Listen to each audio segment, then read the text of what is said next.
Мегмар гарагт миний түүхүүд гэдэг булан хүрдэг. За ингээд ер нь бол Үдийн ачир гэдэг Facebook групп дээр хөгжилтэй түүхээс гадна өөр тохиолдсон амьдралынхаа түүхийг хүмүүс бичдэг. За гонхтой ер нь бол сайхан олон янзын түүх чигдэг. Тэгэхээр энэ түүхүүдийг нэгтгэж ягаад 7 хоногт нэг удаа буюу Мегмар гарагт уншиж хүргэдэг. За ингээд эхний түүхээ уншиж хүргэе. Copy post гинэ. За Мартин 8-ны өмнөх шөнө яаралтайгаар 1-р эмнэлэгт ирээд зүрхний тасагт учиргуул хэвтлээ. За тэгээд дэмжлэгээ эхлээд явж байсан чинь өрөөг маань солихоор олж 2 хүний өрөөнд орууллаа. Би ч 5 дахь алдагдууллаа гэдэл өвчин дээр нэмж стресстэй байдлаа. Тэгсэн нэг настай эмэгтэй ирлээ. Өвгөн нь жухам халамжтай юм аа. Хэрэгтэй гэснийг нь барьжгүй гэдэл бит хоёрын онош эмчилгээ хийж байгаа им тариа бараг ойролцсон юм. Нэг их юм бодсонгүй. Тэгээд би ч хідэн Итали хэлний номоо хажуудаа гэртээгээ зэрэгцүүлээд л өрөөд тавьсан байв. Толгой өвдөлт намдтгүй юу хичээл харах матай байсан ч хідэн дүрмээ харах бодлын цаана дараатаа л байв. Тэгтэл нөгөө эмээ маань 70 настай учраас ингэж хэллээ. Англи хэлний ном дэвтэр гаргаж ирээд л учиргүй хичээл хийгээд унс би бүр шок. Багш бол хэдий юм асуунаа ухааны бодоод асуудал имийн хэл үзт юм аа. Өвгөнтэйгөө гадаадаар явхад хүн гоохгүй амар байт юм.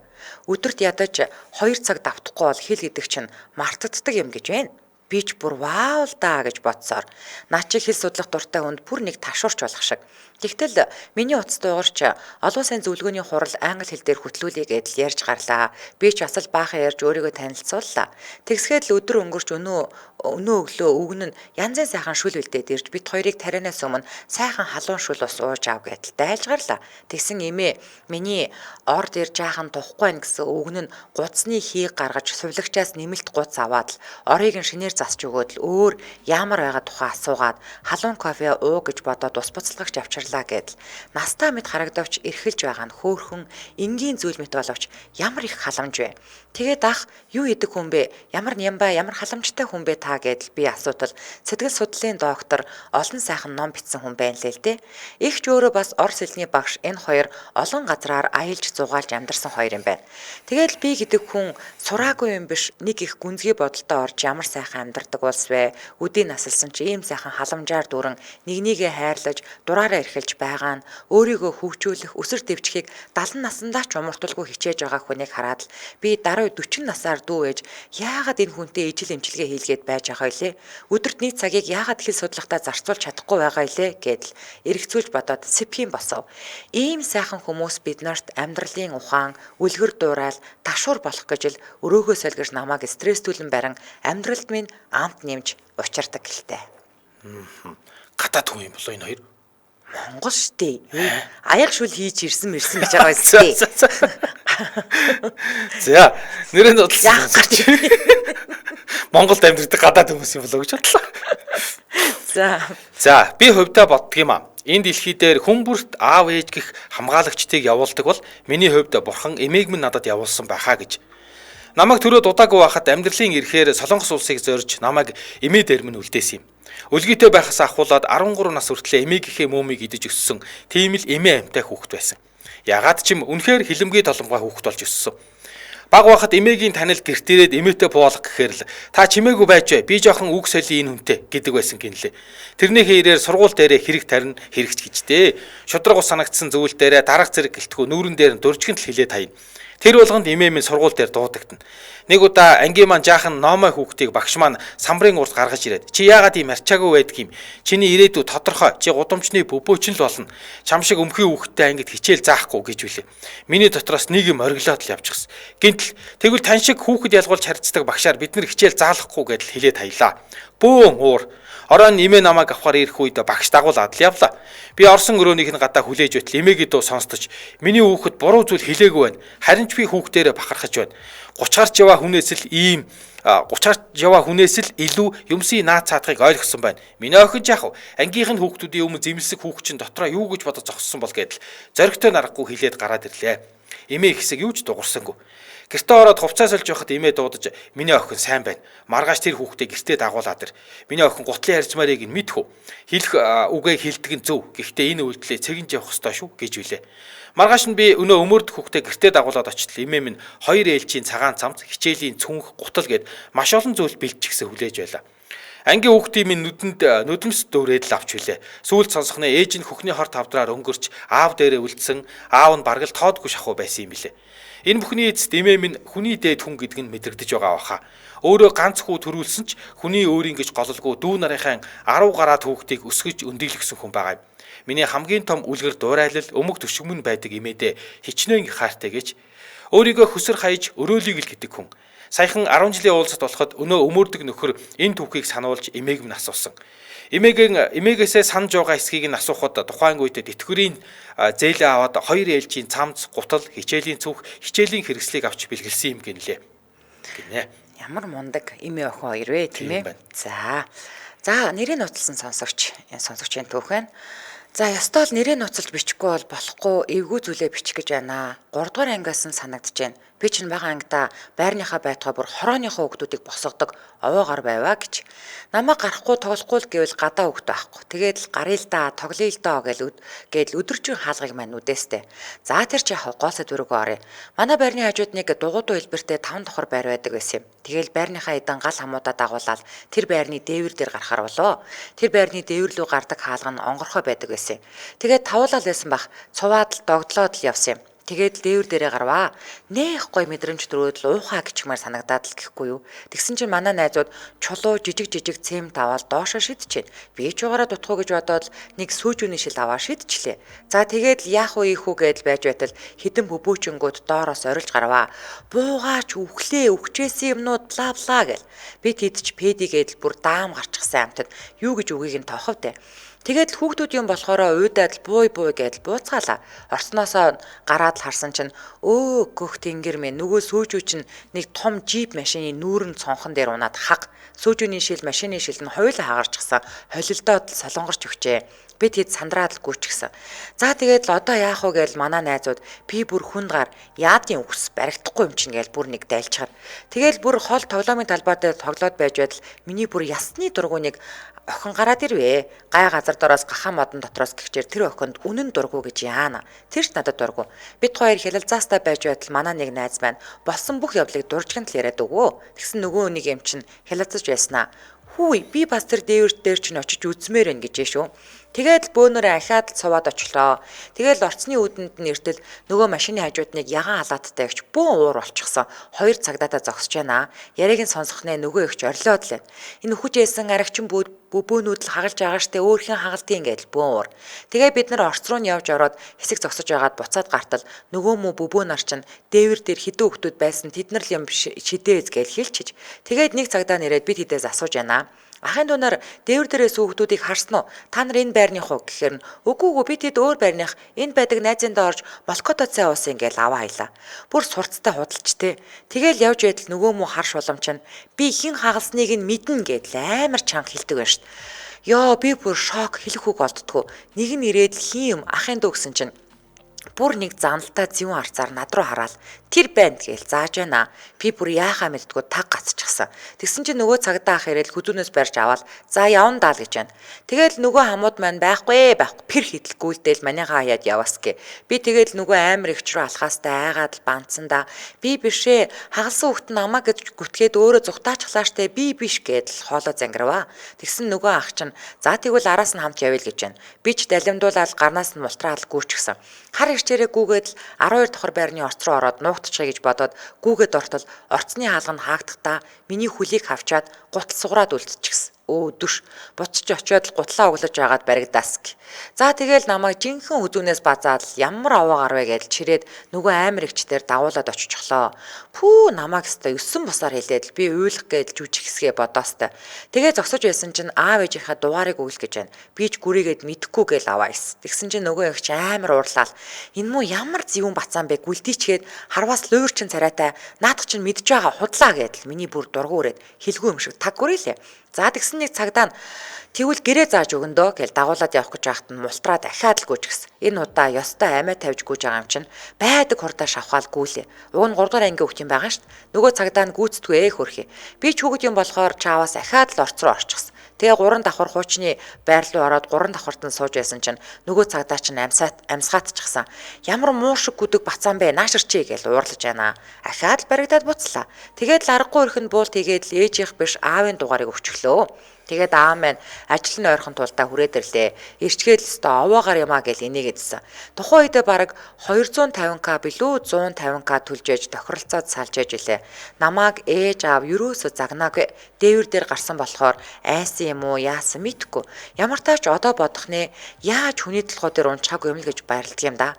Ийм нэгэн хөвгтэй явдал бий дээ. Ахаа зөндөө юм байгаа. Энэ явбал бичнэ. Битсэн юм яваад ахаар баярлаад урамшдаг юм байна. Танаа хамт олонд ажлын амжилт хүсье. Гоё шүү та хэд гинэ.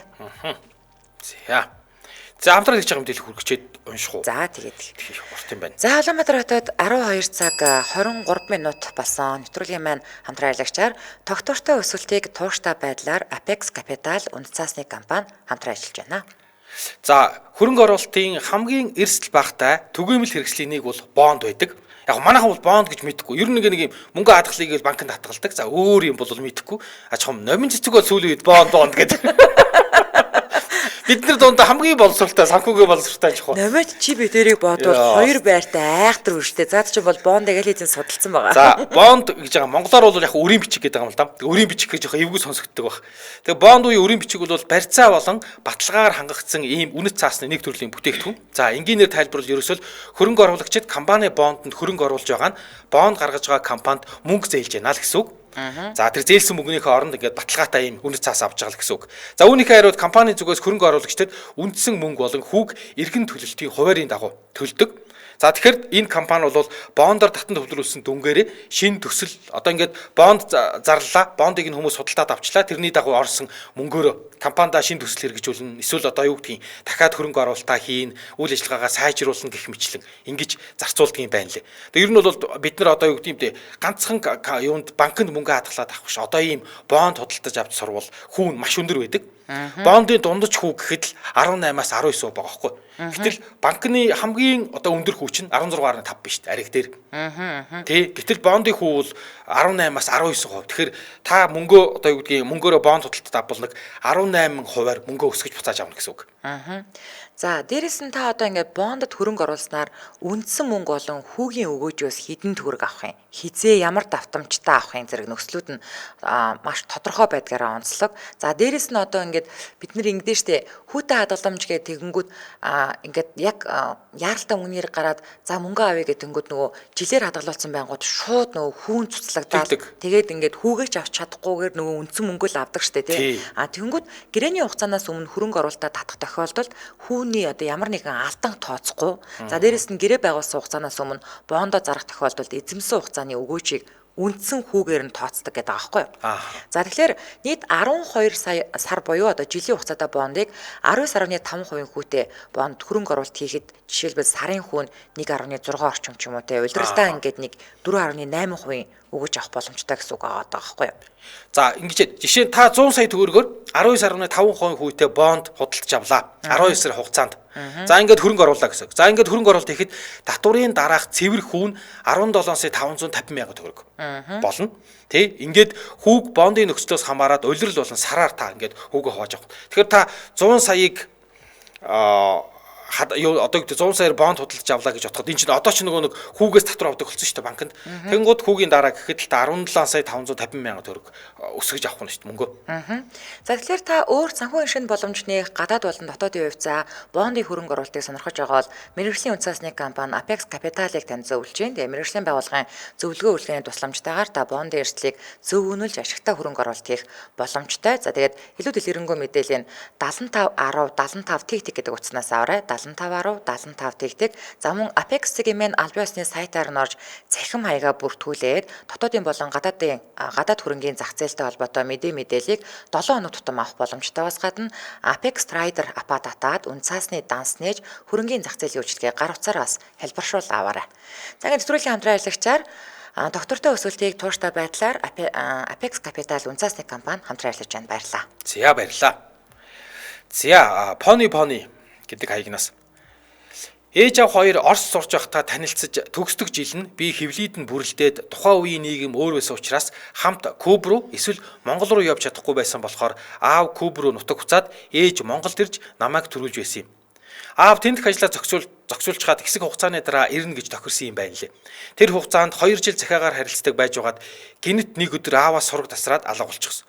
Хүн амтнаа сураг тавиад элчинлүүн хүртэл холбогдож асуусан байдгүй. Нилээн хэдэн сарын дараа хамт Оросд сурдаг байсан найзаас нь нас барсныг нь олж мэдсэн.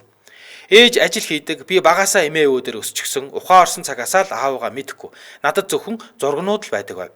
Эмээ минь надад хэлэхдээ аавыг онгоцны ослоор нас барсан гэдэг юм. Ээж бид хоёр аавын төрсөн нутаг буюу Куб руу очиж үзэхийг хүсдэг байсан ч Монголоос маш хол газар шиг санагдаад бас явах боломж ч гардаггүй байлаа. Бүр дараа нь 2013 онд манай Канадад ажиллаж амьдардаг байсан нагц эгч надад 1 жил сурах боломж гаргаж өгөөд би явсан. Яг Канад явахын өмнөх ороо эмээ надад бүр дээр үеийн нэг захааны тогтоо өгөөд аавын чинь захаа явуулдаг байсан хаяг юу ч гэсэн энийг аваад яв хэрэг болж магадгүйгээд өгч явуулсан юм. Тэндээ очиод төвхнөөд сурч ажиллаж байгаад миний виз дуусаад Монгол буцах боллоо. Тэгсэн чи яг буцахын өмнөхөн 9 сард Куб руу аяллаа 7 хоногийн хямдралтай маршрут гараад тэрэнд нь эгч намайг өөрийнхөө хүүтэй хамт явуулж өгсөн юм. Онгоцон цуусан өдөр нь миний төрсөн өдөр болж таарлаа. Очоод аавын амьдардаг байсан хотын хажуу хотод буусан.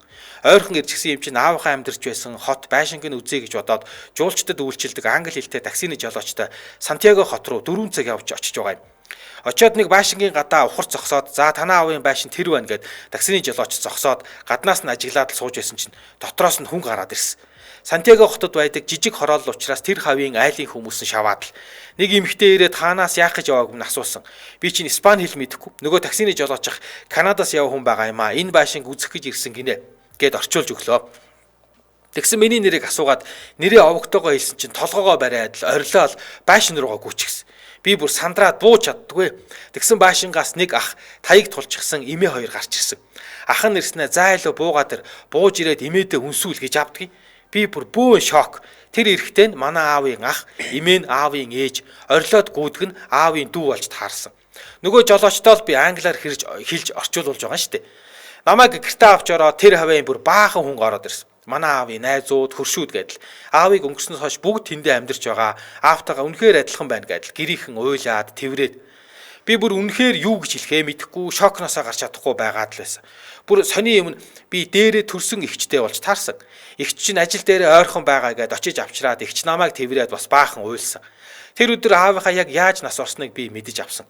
Кубад нэг бослого өмнө гараад аав найзуудтайгаа явж байгаад бусдын гарт амьэрсцсэн юм байна лээ. Тэрийг нь ээж манай гэр бүлийнхэн мдээгүй болохоор надад тийм түүх зохиож хэлсэн баг. Би хизээч уулзаж үзээгүй аавынхаа шарил дээр нь хүртэл очисон. Таксины жолооч манай үеэл бид гурав чинь уг нь очиход л буцна гэж тохирчихсан байсан хүмүүс. Тэгсэн нөгөө таксины жолооч болсон явдлыг хараад бүр гайхчихсан. Хамаагүй ороо болтол бай. Ёстой кино шиг юм болж байна гэд. Гэтэ нэрэл ёстой кино шиг юм тий. Тэгээ надтай хамт ороо болтол үлдсэн.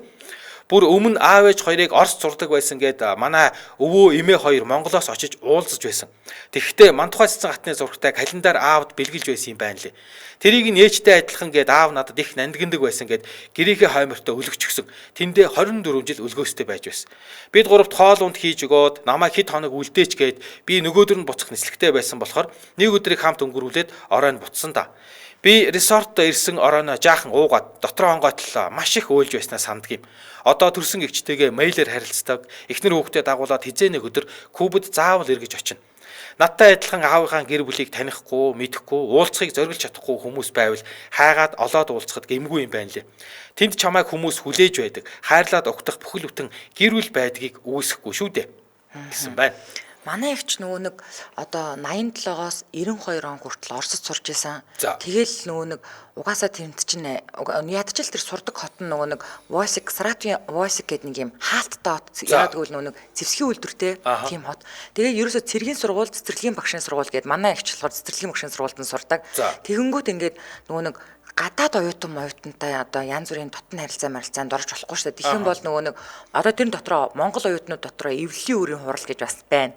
Тэр мөрөнгөөр ингээд авч хэлэлцэж мэлэлцдэг. Тэгээд нөгөө нэг юу консул монсолд мэддэг. Тэгээд сургуулаасаа хөөгдөх хэмжээнд хүрдэг.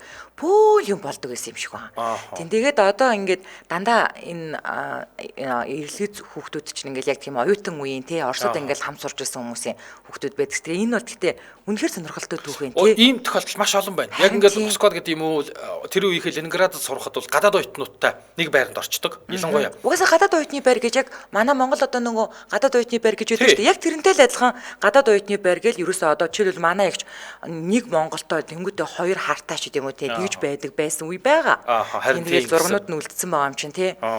Тэгэл яг л нэг ийм байдлаар тэгэл холдоол хоёр биенээсээ холдоол тэгэл хүүхдтэй болол ингээл ирж исэн ийм тохиолдлууд зөндөл байдаг юм шиг тий. Ёстой сонирхолтой түүх юм. Ингэж Страс цолмоо Твиттер дээр Куба авта Саяна гэд хөөрхөн бүсгүй байдаг тэр санагдчихлаа гэж байна. Энэ ёстой кино шиг түүх байна л гэж хүмүүс. Энэ түүхийг харин тийм нэг хүмүүс бүрийн чинь дээрээс хойш ингээл фэйсбүүкээр яваад байдаг гинэ. Тэгээ хүмүүс тэгжил энэ түүхийг тааралт болгонд л дахиад унших юм гээл. За миний ангис мэрт намаа шараатанд байхад Туяа Уянга гэд эгчтүү хоёр Куба авта охтууд байж үлээ. Аав нь Кубд байдаг байсан. Амар царайлаг охтууд байдаг байлаа л гэж байна. Миний нэг таньдаг мөнхөө гэд ах байдаг байсан. Бас аав нь Испани, бүр Испани, бүр Каталоны Испани. Тий. Тэгээд бас автагаа уулзч чаддгүй. Тэг ингээд Испани мөнхөө гэдэг. Тэг Испани хэлтэй. Гэхдээ сүүлд нь Испанд очиж исэн. Тэгээд Монголд байж байхдаа ер нь нэлээд тийм жоохон юм гадуурхагддаг байсан тухай ярьж ирсэн. Мөнхөө гэдэг ах таньдаг юм. Манай 10 жилийн анги охин бас яг ингээл хойно сурч аваад одоо Перу нөхөртэй. Чинь сув дундрах одоо Арабад амьдардаг штэ. Би ч гэсэн нөхөртөөгөө ингэж л танилцсан гинэ. Гадаад оюутны байранд. Бид нар жоохон багтаа нэг Жинтан Куба, Жиринигэн Куба гэдээ болдог чи тийм дуу мэдгүй. Тэгээд бид нар нөгөө нэг Куб гингүүт нөгөө нэг яг тэр нөгөө Африкийн харуудыг гэж боддог байсан шүү дээ хүүхэд байхад. Тэнгүүд Кубуд тийм биш гэдгийг нөгөө нэг бохир бүжиг гэх кино байдаг шүү дээ. Тэндээс ингээд хараад ямар сони энэ Кубуд байгаа гэсэн мөртлөө хүмүүс нь яагаад хар биш байгаа болоо гэдэг ингээд амар гайхдаг байсан. Тийм шүү. Куб гэхээр харал гэж ойлгодог байсан. Тэгээд нөгөө нэг Францд амьдардаг ийм өнгөт арьснуудыг хараад яагаад Франц тийм ийм хар арьстай хүн байгаа юм бол гэд бас гайхдаг байсан шүү дээ. Азлов гэж хайгнаас би Унгарын эрлиз одоо 50 настай 25 настайдаа Унгарт очиж аавтайгаа уулзж исэн гинэ. Ямар гоё юм те. Тий. Манай дарханд чинь нөгөө нэг одоо ингээд Маккамнат гэхт чинь Унгарын тусламжтайгаар заяа. Нэхийдлийн үйлдвэр чинь Болгарын тусламжтайгаар заяа. Тэгээд ингээд бахан социорнуудын тийм бүх ингээд үйлдвэрүүд нь л угаасаа ингээд ямар нэгэн байдлаар тэнгууд нөгөө нэг тэр анх үйлдвэрүүд байгуулагт чинь тэр мэрэгжилтнүүд нь ирнэ штэ те. Тэгээ манай дарханд бас амар хэрлий цогтууд байдаг өстэй. Тэр нөгөө Туяа Уянга хоёр манай гудамжинд амьдардаг байлаа л гин азаа гэж хайгнаас. За хамтран хэлчээ танилцуулаад өргөжлүүлээ те. За оюутны опшаг танилцаад бас кино цаашаа түүх байна гинэ сууд ундрах. Бичвэл уулна гоё юм те. Сонирхолтой юм те. За Улаанбаатар хотод 12 цаг 35 минут болсон. Нэвтрүүлгийн маань хамтран хэлэгчээр Wellness-ийг Wellbishop-ыг маань хамтран ажиллаж байна. За энэ Wellbishop CGM гэж сайт байгаа. Та тийшээ ороод мэдээлэл авч болно. Wellbishop CGM. Тэгээд энэ Wellbishop CGM-ээс одоо чинь нэг маний гэсэг байхад бол биднэрт баг олддгүй байсан Vela Londa гэдэг нэг гоё ус арчилгааны бүтээгдэхүүн Paradox гэдэг лаг гоё өссөний салонтой байсан тий. Одоо Paradox авцсан бодол. Тэгээд тэнд байхад орхоор л энэ Vela Londa-гийн лаглаг үнэтэй ийм ус арчилгааны бүтээгдэхүүнүүд өгсөн. Одоо энэ ус арчилгааны мэрэгжлийн бүтээгдэхүүнүүдийг та Wellbishop-аас авч болох юм байна. Тий. Тэгээ ер нь бол эднийхээс ингээ нөө бүтээгдэхүүнээ аваад чанарыг нь мэдсэн маш олон хэрэглэгчнэр байдаг. Тэгээд бүр ингээд нэг авчвал тэгэл эднийхээс захиалаад авчдаг болчдөг гин. За Vela Londa гэхэлэр манайхан шууд ингээд үсний будаг толгойд нь буугаад байдаг.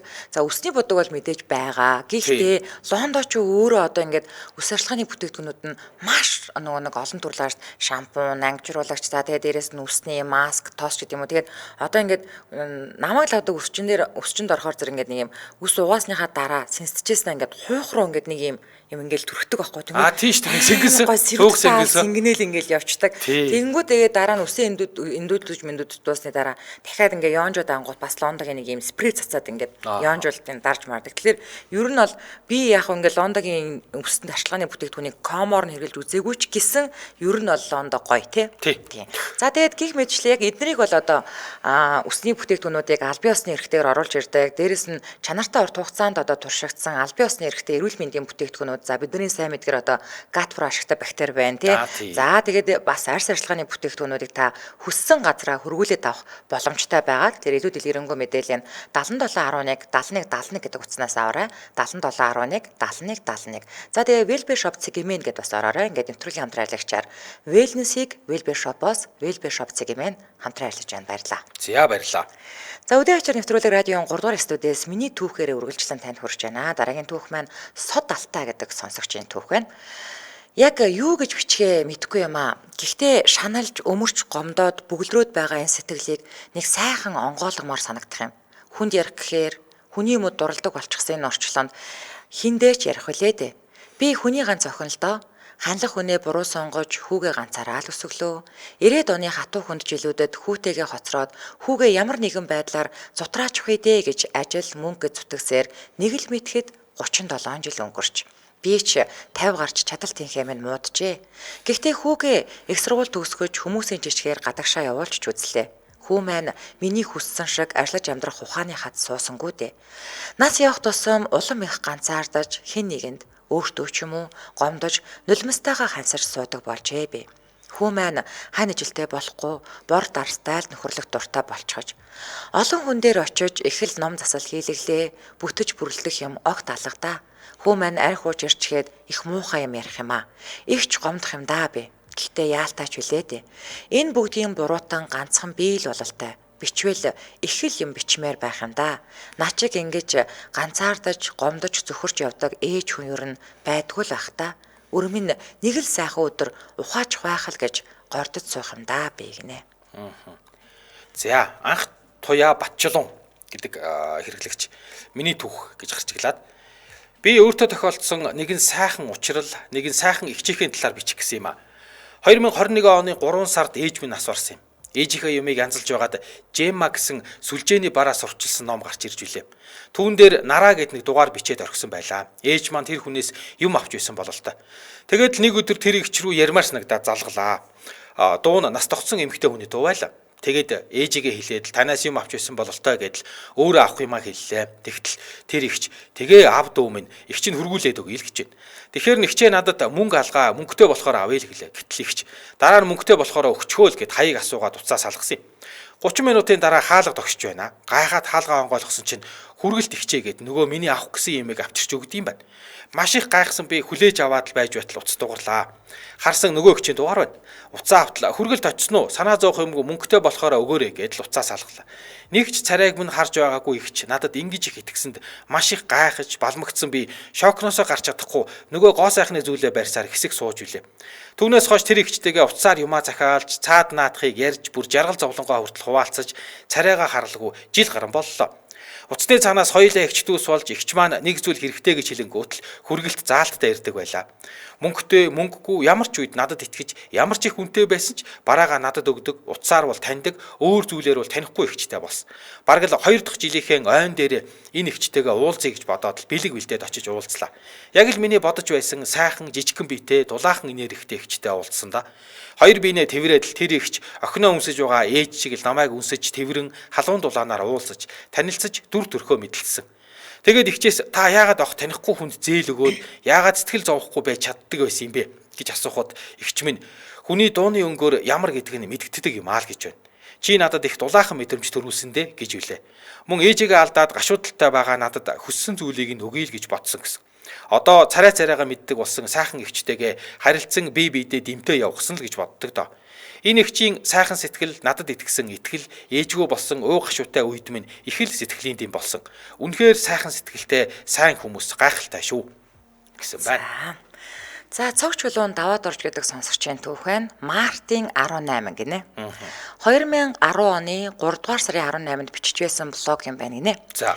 Өчигдөр өглөө 7 цагт бослоо. Ажилдаа явахаар босч байгаа нь тэр. Тэгээд хажууд байгаа цагны нүүрэн дээрээс он сар хараад цэргийн баяр буюу зэсэт хүчний 80 төдөн жилийн болж байгааг саналаа. Өвөөгөө санав. Өмнөх жилүүдэд энэ өдрийн өглөө сэрэнгүүтээ хамаг чадлаараа Ахмад дайчинд баярын төргий хэмээн орилдог байснаа санан ансах чиглэх шахав. Хөөхий өвөө эмээ хоёр маань ихэвчлэн сэрчгсэн байдаг байсан ч миний орилон зочоод яадаг мод цус вэ гэж эрхлүүлэнгүү муулдаг байсан нь санаанд тодхон. Оюутан байхдаа би нагад саав ээжиндээ байдаг балаа. Шар хадны Эрдэнэтлогоо гэдэг буудалд өвөө маань дайнд оролцсон Ахмад дайчин Одоогоос 10 гаруй жилийн өмнө гэдэг чинь 75 6-тай. Тэгсэн хэрний их ануухан байлаа. Товр гээд лалхалчхна. Өөрийнх нь хэлдгээр хог түүж ирэхээр Нарантуул руу байнга явна. Уг нь бол хог түүдгүй, юм мэддгүй тэнэг хүнээс өөрийнх нь хэлдгээр ямар ч хамаагүй ямыг хямд үнээр аваад техникийн зах дээр авчирч арай илүү үн хүргэн зардаг байсан нэг бодлын сэргэлэн чэнж хүн байсан юм. Баруун хязгаараас зүүн хязгаар хүртэл алдарт морин марш хийсэн дивизд өвөө маань алба хаасан гэсэн. Бас болоогүй. Жагсаалын даргын сэтэртэй. Би өвөөгөө шоолтыг хаа хол баруун хязгаараас байлдах гэд оцсоор байтал нь дайн дуусчихсан гэд өвөө маань нэрэл тэгсэн шүү гэд л инээн. 80 хол гарсан хүн гэхэд нуруугаараа надтай бараг ойролцоо байсан гэхээр залуудаа бол нилээн сайхан гомн шиг ирсэн болов уу гэж би боддгийн. Бас болоогүй. Сайн дурын уран сайхан ч жүжигч. Талигаач жасраагаан дээд талын анги байсан гэсэн. Яагаад ч юм бурхан шашин гэхээр л уур нь хүрдэг байсан. Тэгсэн мөртлөө хаяа радиогоор янз бүрийн ном майн явахаар дагаж дуржигнуулна. Багада ном үзэж байсан шиг байгаа юм. Эмээ тэр хоёр хоёулаа уншин шүү дээ. Эмээ маань харин эсрэгээрээ их намхан бас хөөхөн бүдүүн 7 сайхан хүүхэд бас нөхрийнхөө 4 дөө гүсгэж хүн болгосон буянтай буурал. Хөвчрөө чихэнд их дуртай болчихсон. Өвөө бид хоёроос чихэр нуугаад тэрнийгээ байхгүйд гаргаж иддэг байсан шиг байгаа юм. Заримдаа гэрт гинт сүр сар хийгээд л орохоор баригдаж байгаа юм. Гэр ахуйн ойр зүрийн захилгаан хэрэгслүүдийг засчихсан шүү. Хужаа халуунтойгоо задлжсан хараад сууж явахыг нь хараад миний инээд төрдөг байлаа. Тэгсэн чинь тэрнийгээ заснаар барахгүй ойр хавийн айлуудын халуун тоонуудыг засаад эхэлдэм да. Бас хөөхөн мөнгө авчихнаа. Би оюутан байсан болохоор мөнгө муутай. Өвөө 8 ч юм болохоор их баян төрөвчөө ухт нь баахан 5,000 харагдаад ахтал мөнгө байхгүй л гэдэг байж лээ. 10,000-уудаа өөр газар хадгалдаг байсан юм. Өвөө бид хоёр 10-т 20-т 5-ын дэвсгэртүүдийг тоохгүй усны мөнгө гэд имээд өгнө. Имээ нөгөөдүүлийг нь багсаад л хураачсан байдаг байсан. Хаяа надад аим тариа болон шүү дээ. Өглөө болгон өвөө хажуугийнхаа төмбөршиг дээр 400 төгрөг тавина. Тэр нь миний эрх очихын автобусны мөнгө, хоол, идэх мөнгө, 200 төгрөгөөр яаж юм идгэж байгаа юм бүү мэд. Өөрөө нэг их гадуур хоолдог мэддгүй байсан шиг байгаа юм. Хаяа би нөгөөх нь голноо. Угаасаа юунд ч хүрэхгүй тодорхой юм чинь. Тэгээ мөнгө нэмж нэхлээр ёстой эрүү шүүлтэнд орж байж аавна. Ихэнх тохиолдолд би ёстой хамаг мэх хэрэглэж байж авдаг байсан ч заримдаа уурлаад хаалгаас аваад 400 төгрөгийг чинь авахгүй гараад явчихна. Амхандаа мөнгийг нь авахгүй явж өвөө хохироож байгаа. Эмээ хойноос цогоо миний хүү эмээгээс ав гэж хоцорно. Маргааш өглөө нь харахаар төмбөшиг дээр 1000 төгрөг энэ төр харагдсан штэ. Надаас уушлалт гуйж байгаа нь тэр. Миний хамгийн сайхан ааш гарan шүү дээ тэр өдөр. Ай мод таглаад ус аавн өвл байвал нүүрс энтер оруулаад л харин би удалгүй ажилд орж өвөөдөө дарамт толгой болсон да. Манай хашаанд метр гарын зузаантай 2 3 гуйлан байсан юм. Бараг 5 6 жил болсон. Тэрнийг хөрөөдөх гэж бараг 30 минут болдог байсан. Нэг удаа цалин буухаар нь цайд зах дээрээс цахилгаан өрөөнд дагуулж авчирж агаад бүгднийг нь хөрөөдүүлээд эмээ тэнд халаглаад л байна. Ингээд тайрчгаар хурдан дуусчихдаг юм аа гэдэл нэрэж хурдан дууссан да. Нэг бүтэн сая өдөр UBS телевизээр кино үзэхгээ сууж байсан чинь эмээ өглөөд болдгүй мод таглаад уг энтергээд эргэцээгийн царай гаргаад би ч чимээгүй суугаад л байсан чинь зогсдгүй шүү. Уур үрээд ахаар нь би ус хийж гараад л нэг тайрцыг хаг цохиж эхлэв. Нэг муу эргүү мөртлөө сайн хагалдаг мохоос бүхэ буулгатал эрхийн хуруунаас дотгошоогоо алганы тоогор хэсгийг тас завчаа тайчглаа. Харин цус гардгүй шүү. Ер нь тэр дорой гардгүй юм байлээ. Сандраал имээрэг гүйж ороод хүн шатааж тавих гэтэл нөгөө таслагдсан хэсэг нь санччаад болдгоо. Дургу өрөөд нөгөөг нь дастаж аваад гал руу өвчихсэн. Йоо ямар амар юм бэ? Одоо тэрний сорив бэд юм. Эмээ маань их сандарсан. Уйлж явахыг нь хараад би их өрөвдөж билээ. Тэрнээс хойш би нэг ч их уурлаж юм ихэ байж, эмээж надад яншихаа байж билээ. Хаяа гуруулхнаа сайхан хоол идэж булгнаа. Эмээ өстой гоё хоол хийдэг байсан юм. Хаяа тэр хоёр намайг хошгоруулж байгаад ногоотой хуурах хийлгэн. Би ногоотой хуурах сайн байдаг байсан юм. Хоол гиснээс нэг удаа би тогоо дөрөн хоол хийлээ. Өстой хичээж байгаад хийсэн хоол. Тэгсэн чи хин ч иддэггүй. Өвөө эмээ тэгээд манай хашааныхнаас хинэн ч идэггүй. Тэд нар айл хэсчээд ирсэн юм. Гинт бүр амар уур хүрээд нөгөө тогоотой олоод тэр чигээр нохоод өчгсөн. Тэгсэн чинь муу өвөө эмээ хоёр маань аяга бариад хүрээд ирдэг байгаа. Яах вэ? Нөгөө хоол байхгүй болчихсон байсан юм чинь. Ингээд бичээд байсан чинь би нэрээ амар ирэх вэжээ. Анх их сургуульд орсон жилдээ хоол идээд сууж байсан чинь өвөө эмээ хоёр маань миний ар зогсчоод миний хавиргыг тоолж хийж илээ. Хөвөө баруун талыг, эмээ зүүн талыг. 1 2 3 11 Миний талд 11 тоологдож байна. Чинийхээ хач байна гэж өвөө эмээгээс асууж байсан юмдаг. Тэгэр тоосныхаа дараахан хоорондоо нэг ярьж байсан гэсэн. Энэ нэг хүүхдийг сайхан таргалуулахгүй бол болохгүй нэ гэж. Их сургууль төгсдөг жилээ би овоо жин нэмсэн байсан шүү. Арай одооных шиг биш. Тэгтэл илүүдэл жинтэй бол гараанда найдвартай орсон байсан. Намаа гэртээ хонхгүй гадуур хонохоор хоол тавьчихна. 3-4 хоног шоудаад ирэхэд хөргөгчөнд 3-4 том аягтай хоол байж лээдэг гэж илээ. Хоорондоо ярилцах гэснээс тэр хоёр маань их юм ярина. За хамт цогоогоо 2 дугаар курст орохыг үзэх болов 3 4 дугаар курс их сургууль төгсхийг харах болов хүнтэй суугыг нь харах болов энтер гэдэл байнга өөрсдөө цаг заачихна. Тэгээд л хин нь хинээсээ өмнө үхвэ гэдэл ярьж гарна. Би дунд нь орчихсон. Үгүй ээ өвөө төрүүлсэн дээр эмээгээс хойш ястай амтан болно гэх зэрэгээр тэнэг юм ярьдаг байжээ. Одоо бодоход би яасан тэнэг ирэх ухаангүй байж вэ? Хангааш төвшгтээ 2 буурлынхаа хажууд буйныг нэдэлж 7 жил амьдарсан даа би. Өөрийгөө азтай гэж тооцдог. 2 хөвшин минь диваажинд татсан байхаа гэсэн байна. За, цомоо цолмон гэдэг сонсогч. Надад маш их тус хүргэсэн тэр цагаахан сэтгэлтэй мундаг залуугийн царайг би одоо болтол бодоод сандгүй. 2016 онд сонгуул болдог жил би ресторанд барьмаа хийдэг, бас зөөгч хийдэг байлаа. Манай буудалд хотоос сонгуулийн ажлаар хүмүүс ирж буудалсан тул өглөө 6 цагаас шөнө 12 хүртэл ресторанд байгаа бүх зүйлээ би бэлдэж, зөөдөг, бас тооцоогоо хийж үнэхээр л завгүй байдаг байлаа. Бүтэн яг сар ингэж ажиллаж байсан. Тэр үедээ жирэмсэн гэдгээ мэдэж байсан ч ядрахыг үл мэдэн жоохон хүүхэд байсан болохоор тэр үед тэгнэ гэж мдээгүй юм л да. Сонгуулийн ажлаар ирсэн хүмүүс маань явсан өдөр буйны ажлын цайлга болно гэд бид бүгд л өдөржин юмаа бэлдээд өглөө эрт 6 цагаас учраас бүгд тэндээ хонохоор боллоо. Тэгээд жижиг пабын өрөөнд хөл бөмбөг үзнэ гэж хитэн залуус ирсэн байсан.